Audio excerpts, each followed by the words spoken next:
I do believe Republicans like Kissinger and Liz Cheney are above and beyond their conservative values.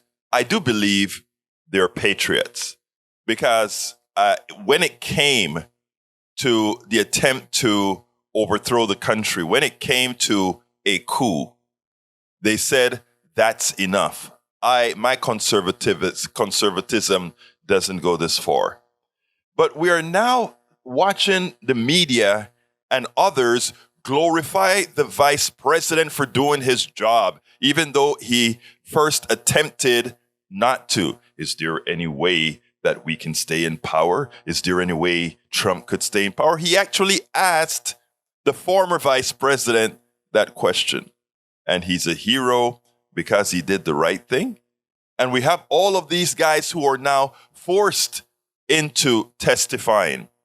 And because they're simply telling the truth, nothing more, just telling the truth, they're heroes. Ari Melber gets it best. I want you to listen to Ari. Then we'll take it on the other side because it doesn't compute.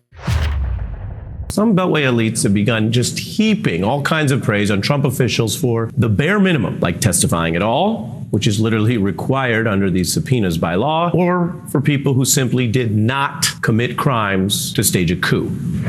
I can't tell you how grateful I was that Mike Pence was there. It could have been someone else. It could have been someone who would have succumbed to MAGA and Trump, but he didn't. There may be a hero in the story that they're telling, and it sounds like it might be Mike Pence. There were heroes, literally, in the story. The police officers, brave public servants, people who took actual risks at the time to try to stop what was the most organized violent attempt to thwart the peaceful transfer of power in U.S. history. But that does not apply to virtually all of the people we've been hearing from in these hearings. And the Trump aides have been providing testimony under subpoena. So they had to choose between following the law or facing the risk of prison. Even those who shared concerns did not blow the whistle at the time or resign. As for Pence, he did the bare minimum. He followed the law rather than join a criminal coup, taking an act his own lawyers warned was illegal, meaning, and this is important, he acted on his own self-interest. And yet, the latest Trump appointee to finally offer this tardy testimony under legal pressure, the man you see here, White House counsel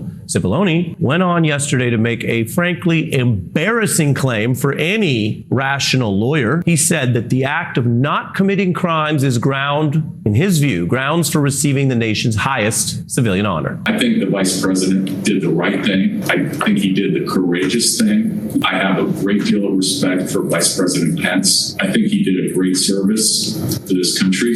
And I think I suggested to somebody that he should be given the Presidential Medal of Freedom for his actions. Come on. I guess I'll just take it apart real quick. By that standard, hundreds of millions of Americans would warrant the same medal because they did not join this criminal coup. Pence did what was required by law, and he did so after double checking whether there was any legal cover for maybe trying something else, which is why we had to hear from all his lawyers, because they spent a lot of time exploring this. So at this moment, when so much seems upside down, it is worth realizing that all of this Beltway canonizing of people who did the bare minimum is backwards. And it can be dangerous in the way that it normalizes the idea that these are choices to make or tough calls. You are not a hero for declining to join a coup and then wavering and ducking about the details and your own political loyalties to the person who staged the coup while withholding information and testimony. Now, since Mr. Cipollone brought up the idea of that medal, here are some people who were actually awarded the Medal of Freedom by presidents in both parties, by the way, like people we should look to as doing more than the bare minimum of not committing crimes, but people who showed civic courage, like the late John Lewis. John R. Lewis has dedicated his life to shattering barriers and fighting injustice. I was hit in the head by a state trooper with a nightstick, and I had a concussion at the bridge. I thought I saw death. I thought I was going to die.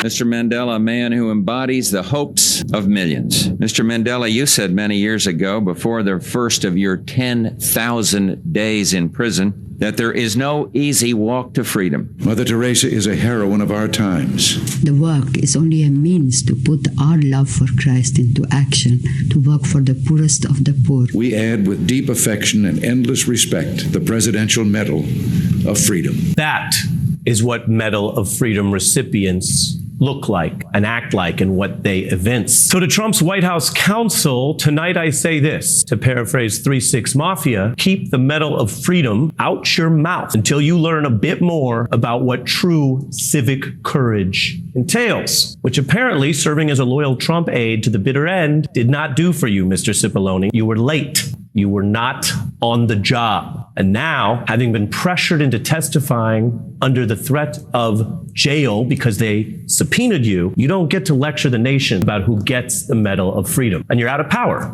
So thank goodness for that. Thank goodness for that. Could not have been said any better. Again, folks, let's not glorify those who are just doing the right thing after having been forced to do the right thing or embarrassed into doing the right thing. These guys are no heroes.